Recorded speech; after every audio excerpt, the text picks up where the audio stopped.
하나님 말씀 갈라디아서 5장 22절에서 23절 말씀 우리 다 같이 합독하겠습니다. 갈라디아서 5장 22절에서 23절 말씀 다 같이 합독합니다. 시작. 오직 성령의 열매는 사랑과 희락과 화평과 오래 참음과 자비와 양선과 충성과 온유와 절제니 이 같은 것을 금지할 법이 없느니라. 아멘. 할렐루야. 오늘은 갈라디아서 5장 22절에서 23절 말씀 가운데 절제를 주제로 절제, 내 인생을 지키는 성벽을 쌓아라 라는 제목으로 말씀을 전가할 때 많은 은혜 받는 시간 되기를 바랍니다.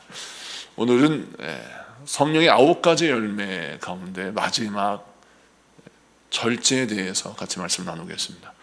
이 절제라고 하는 말은 엔크라테이아라고 하는 헬라어에서 나온 뜻인데, 이 엔크라테이아라고 하는 것은 삼가다, 그야말로 절제하다, 다스리다 이런 뜻을 갖고 있어요. 근데 성경에서 절제에 대해서 어떤 개념을 갖고 있는지가 중요한데, 절제는 성경에서 매우 강조하는 부분 중에 하나입니다. 이는 무엇이냐면 절제의 방종, 절제의 반대말이 방종이란 말인데, 이 방종이란 말은 이 한글로 우리가 방종이란 말을 한문으로 쓰잖아요. 풀어놓을 방, 느슨하게 하는 종. 그래가지고 이 방종의 의미는 풀어지고 느슨해지는 것을 설명하는 것을 방종이라 말하는데, 우리가 절제된 삶을 살지 못하고 방종하는 삶을 살면 어떤 일이 벌어지느냐, 우리 삶이 나사가 풀어지는 거예요. 영적인 긴장이 떨어지는 겁니다. 여러분, 운전도 약간의 긴장이 필요합니다. 그래야 안전운행할 수 있어요. 그런데 긴장이 떨어지잖아요. 긴장이 풀어지잖아요. 그러면 사고가 납니다. 주의 깊게 봐야 될 것을 주의 깊게 보지 못하고, 또 신중하게 결정해야 할 부분들을 신중하게 결정하지 않고, 이제 긴장이 풀어지면 어떤 방향 전환이나 차선 선택이나 차선 바꾸는 과정 속에서 접촉사고 나기도 하죠. 그래서 우리가 긴장이 좀 우리 몸에 필요할 때가 있습니다. 우리 몸에 근육이 생길 때도 어떻게 생기느냐, 몸에 긴장이 됐을 때, 근육에 긴장이 생겼을 때 근육이 생기는 것입니다.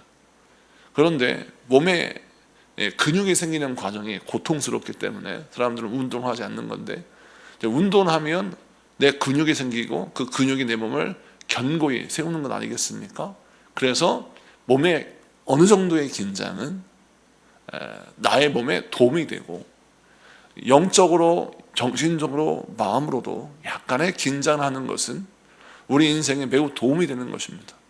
자, 그런데 악한 영은 우리로 하여금 우리의 몸에 유익한 긴장을 파쇄하고 이걸 스트레스라고 만들어서 우리로 하여금 방종하고 나태한 삶으로 우리를 이끌어가는 게 문제입니다.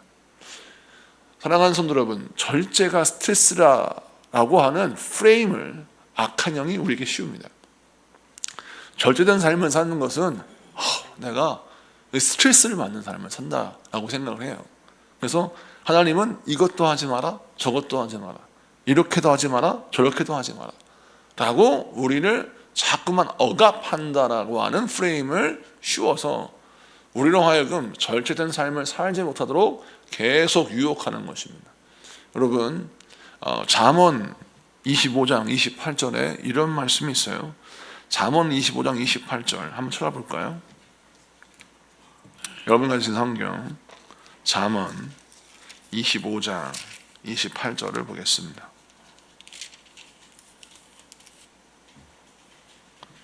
매우 중요한 말씀입니다. 구약 성경에서 절제를 우리에게 무엇으로 가르치는지, 그리고 왜 절제해야 하는지 아주 중요한 주제를 잠언이 우리에게 이렇게 설명하고 있습니다. 잠언 25장 28절 다 같이 읽습니다. 시작. 자기의 마음을 제어하지 아니하는 자는 성읍이 무너지고 성벽이 없는 것과 같으니라. 아멘. 자기의 마음을 제어하지 아니하는 자, 여기 마음은 여러 가지를 뜻합니다. 감정을 절제하지 않는 자, 또 내 마음의 희노애락 이런 것들을 절제하지 않는 자, 뭐 이런 것을 말해요. 절제가 안 되면 그 사람은 성읍이 무너진 자와 같고 성벽이 없는 사람과 같다. 이것이 구약에서 우리에게 강조하는 바입니다. 사랑하는 성도 여러분, 왜 성경에서 절제가 성을 지키는 것이라, 성을 세우는 것이라고 설명할까요? 이는 무엇이냐면 이 절제가 우리의 인생의 복을 지키고 내 인생의 꿈을 담을 수 있는 아주 기초적인 프레임을, 기초적인 어떤 기초를 세우는 것이기 때문입니다. 그런데 사단은 우리 인생이 아름답게 세워지기를 원치 않습니다. 사단의 목적은 우리가 삶이 무너지는 걸 원해요. 내 사랑하는 사람들의 관계가 깨어지길 원하고, 내 꿈이 무너지는 걸 원하고, 나를 통하여 하나님이 이루실 계획들을 방해하기를 원합니다. 이게 사단의 목적이에요.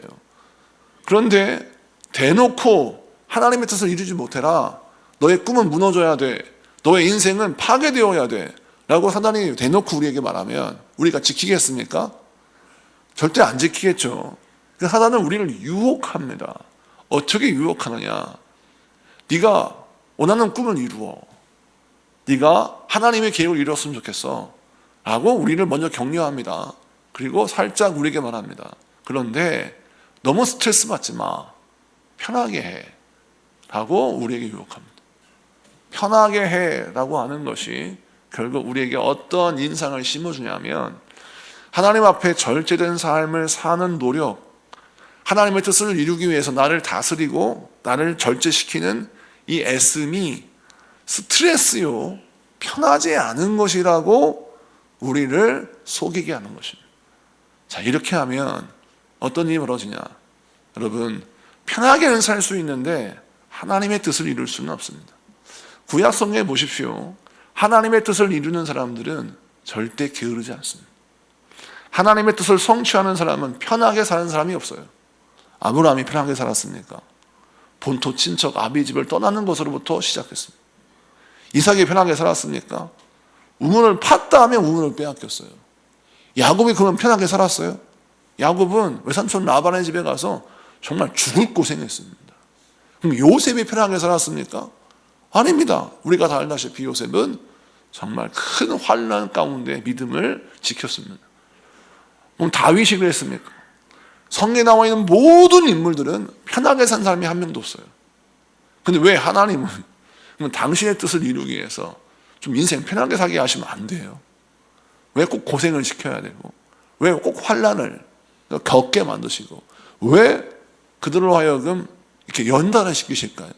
이유는 연단을 통하여 절제를 이루게 하기 위함이다.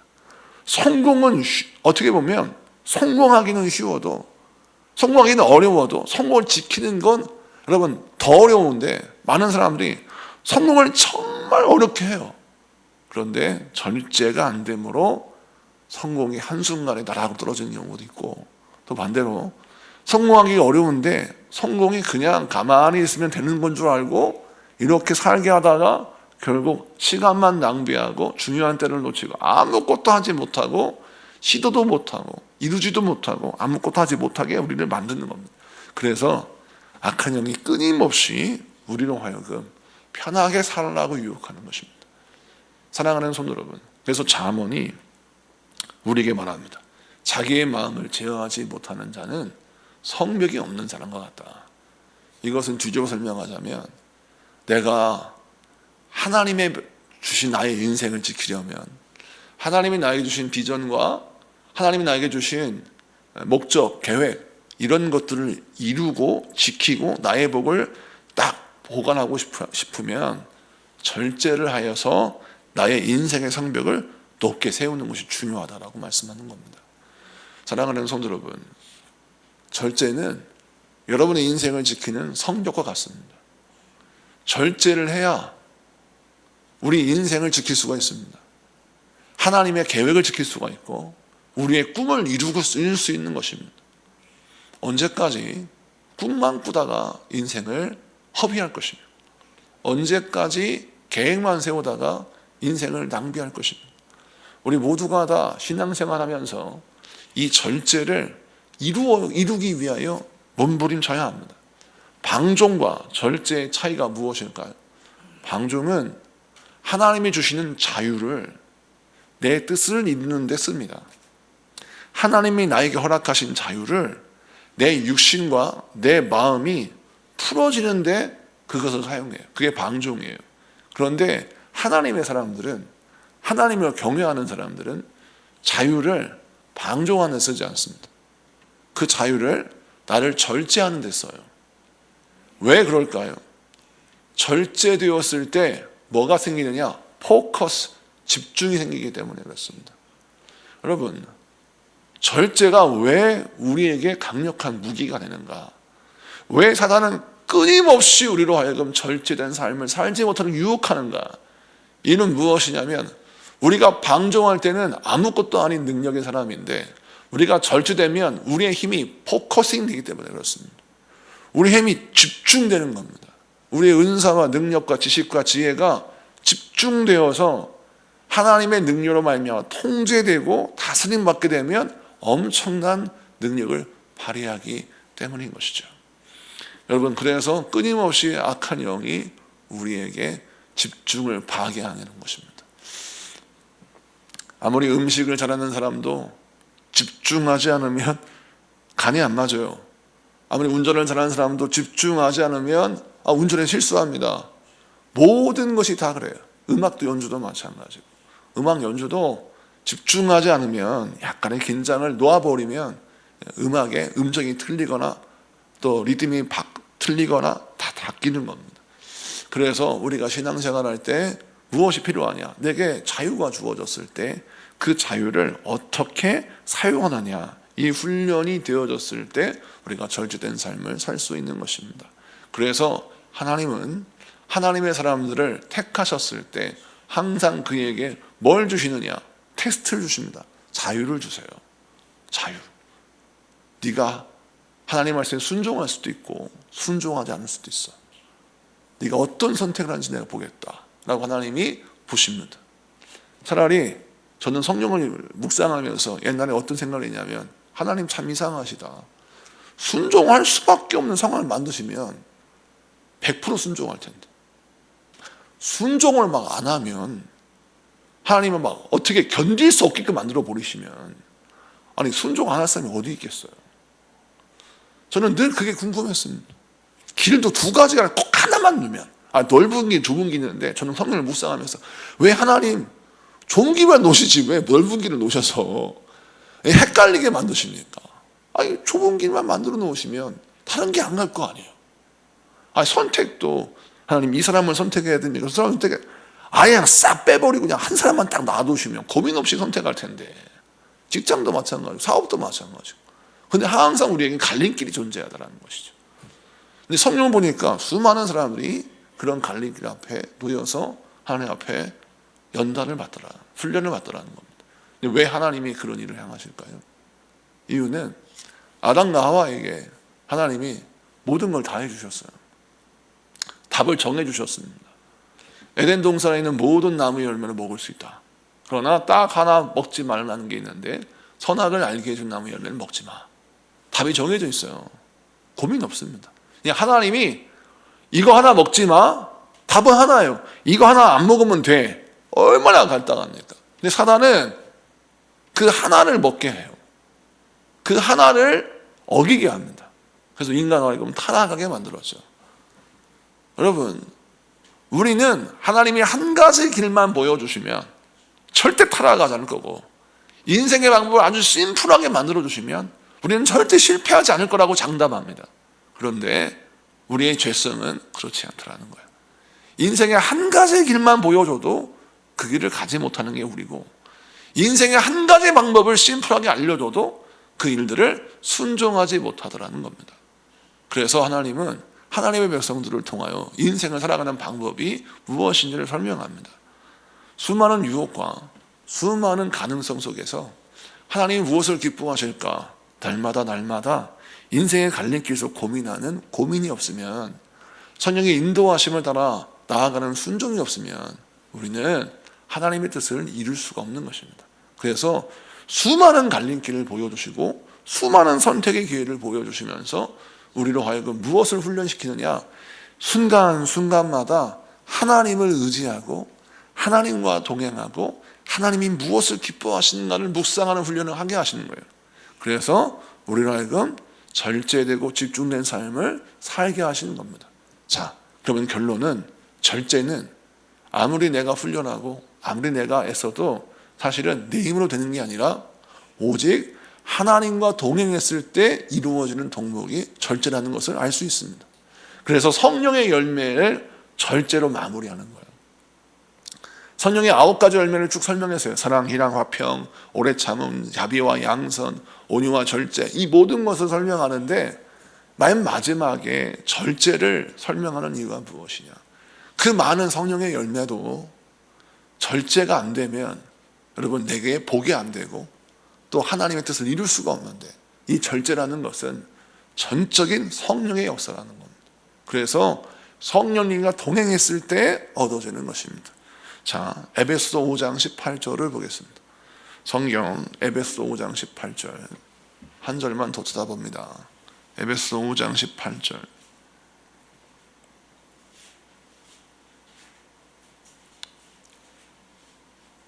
유명한 말씀이지요. 자, 다 같이 보겠습니다. 에베소서 5장 18절 다 같이 읽습니다. 시작. 술 취하지 말라. 이는 방탕한 것이니 오직 성령으로 충만함을 받아라. 아멘. 술 취하지 말라. 이는 방탕한 것이니, 이 부분을 보십시오. 제가 청년 사역할 때 교육부 사역하면서 청년들이 늘 물어보는 질문 중에 하나가, 목사님, 꼭 방탕을 왜 술 취하는 것으로 설명할까요? 이렇게 물어보는 의도가 뭘까요? 술 먹고 싶다는 거죠. 그런데 이게 걸리는 거예요. 술 취하지 말라. 이는 방탕함이니. 왜 이렇게 설명할까요? 그리고 또 왜 또 생뚱맞게 술 취하지 말라. 이는 방탕함이니 절제하고 살아라. 이렇게 나가야 되는데 성령 충만을 받아라 라고 말씀하는 겁니다. 자, 이걸 어떻게 해석하고 어떻게 풀어가야 합니까? 어떻게 적용해야 합니까? 라고 질문을 많이 해요. 여러분, 왜 성경은 술 취하는 것과 방탕을 연결했는가? 술에 취하면 뭘 잃어버립니까? 통제를 잃어버립니다. 자기 생각의 통제, 자기 말의 통제, 감정의 통제를 잃어버려요. 그래서 술 취하면 술김에 싸우고, 술김에 사랑하고, 술김에 뭔가를 해요. 그래서 여러분, 술 취한 사람들 보면 평소에는 막 으르렁으르렁 됐다가 술 같이 먹으면서 막 서로 사랑한다, 난 나밖에 없어, 막 술김에 막 사랑을 해요. 근데 술 딱 깨어나 보면 내가 언제 그랬는지. 사랑과 희랑과 화평, 모든 성령의 열매가 술에 취하잖아요. 그러면 그때부터는 하나님이 나에게 주시는 그 덕목이 아니라 술김이 하는 거예요. 방탕해. 왜 술 취하지 마라. 이는 방탕함이, 이게 왜 그러냐면 하나님이 우리에게 말씀하시죠. 네가 쌓아놓은 모든 것이 술 취해서 통제와 절제를 잃어버리면 그 모든 것이 다 땅바닥에 떨어지게 된다는 거예요. 아무리 맛있는 음식도 땅바닥에 떨어지면 더러운 것이 됩니다. 우리의 인생에 쌓아놓긴 정말 어려운데 우리가 방탕하여 절제를 잃어버리면 그 모든 것이 땅바닥에 떨어지는 음식이 되는 거예요. 그래서 우리에게 말씀한 성령 충만을 받아라. 왜 성령 충만을 받으라고 했을까요? 술에 취한다는 것은 술에 붙잡히는 것입니다. 술에 붙잡히는 것은 방탕한 것이다. 성령에 붙잡히는 것이 아니라 술이나 세상의 유혹에 붙잡히는 것은 방탕으로 나아가는 지름길입니다. 그래서 우리 하나님께서 우리에게 말씀합니다. 성령에 붙잡혀라. 성령에 사로잡혀라. 그러면 너희가 방탕한 삶이 아닌 절제된 삶을 살 것이다 라고 말씀하는 겁니다. 그래서 청년들이 강조합니다.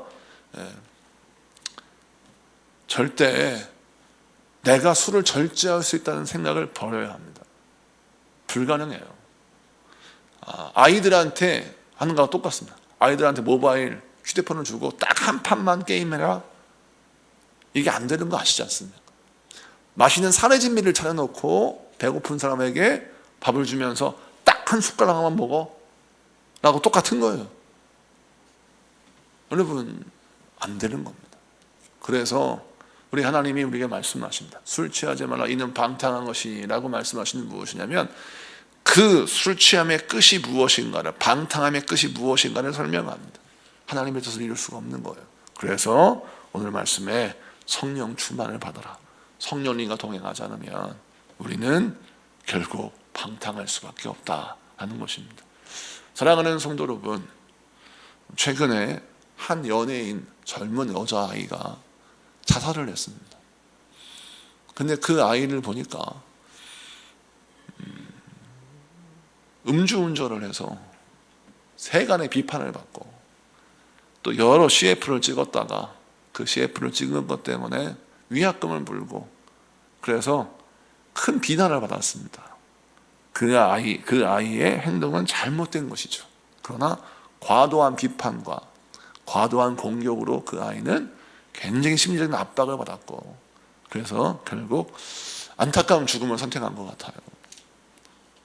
그런데 놀라운 것은 그 비극을 바라보면서 사람들은 여전히 그 연예인에게 돌을 던지더라 이겁니다. 네가 잘한 게 뭐가 있냐라는 것이죠.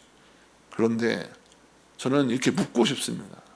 과연 당신은 그러면 완벽한 도덕적이고 온전한 삶을 살고 있습니까? 라고 묻고 싶어요. 그렇지 않다는 거죠. 왜 그럴까요? 인간의 죄악성이 바로 무엇이냐면, 나는 거룩하게 살지 않으면서 상대방에게 거룩한 삶을 요구하고, 나는 절제된 삶을 살지 않으면서 끊임없이 타인에게는 절제된 삶을 요구하는 것이 인간의 죄성입니다. 그래서 내가 누군가에게 완벽함을 요구함으로 나는 이런 말을 하는 사람이니까 나는 원래 이렇게 완벽한 사람이라는 착각을 하게 만드는 것이죠. 그래서 설교자도 또 그리스도인, 말씀을 듣는 여러분도 우리는 똑같이 무엇을 경계하느냐? 남들에게 돌 던지는 것을 절대 경계해야 하는 것입니다. 이는 무엇이냐면 우리는 완벽하지 않기 때문입니다. 그래서 우리는 타인에게 절제를 요구하는 것이 아니라 나부터 절제하며 나의 절제를 보여주는 삶을 살아야 하는 것입니다. 그랬을 때 여러분 하나님이 기뻐하시고, 그랬을 때 진정한 변화가 일어나는 것입니다. 절제는 남에게 요구하는 덕목이 아니라 성령님께서 내 안에서부터 시작하시는 역사인 거예요. 이것을 기억하시고, 여러분 타인을 향하여 절제해라 라고 강조하는 입술에서 이제 나에게 역사하시는 성령님을 따라 순종하여 나를 절제시켜서 나의 온전한 능력이, 나의 능력이 완전히 포커싱 되어서 집중력을 가지고 나의 시간을 잘 활용하시는 여러분에게 축복합니다. 말씀을 마칩니다. 절제는 내 인생을 지키는 성벽입니다. 절제는 하나님의 뜻을 이루기 위한 훈련입니다.